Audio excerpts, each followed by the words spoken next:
Bapak DPR, Dewan-Dewan terhormat, baik di provinsi atau di kabupaten kota, nyo jalan menuju Beluh Belangara dari Cunda letak yang rusak. Jadi kalau kayak kubang kubu, kabar tahun-tahun. Maka kamu harap DPR yang terhormat untuk netral lapangan kalian jalan yang sangat rusak. Apalagi musim hujan lagi nyo letak orang yang kecelakaan. Nyo ditutua menghubung.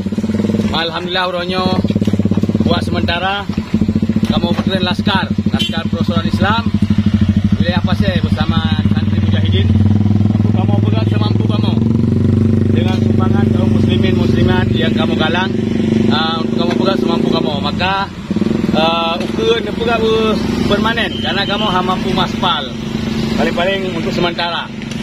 Di DPR kamu harap untuk terjun, mudah-mudahan akan anggarkan jadi bertahun-tahunnya DPR di wilayahnya, kemudian di kecamatannya DPR baik DPR A maupun DPR K. Oleh karenanya kamu harap bernetron dan menanti pemerintah bernepegat jalan untuk masyarakat. Sekian, Assalamualaikum warahmatullahi wabarakatuh.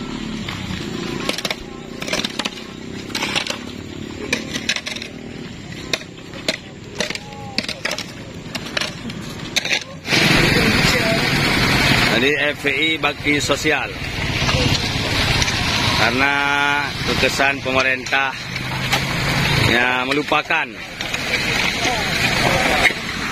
jalan yang bertahun-tahun rusak karena jalannya dilalui oleh ramai orang sekalian keban padat motor. Cuma pemerintah katanya maka terpaksa bayarnya kitanya terjun.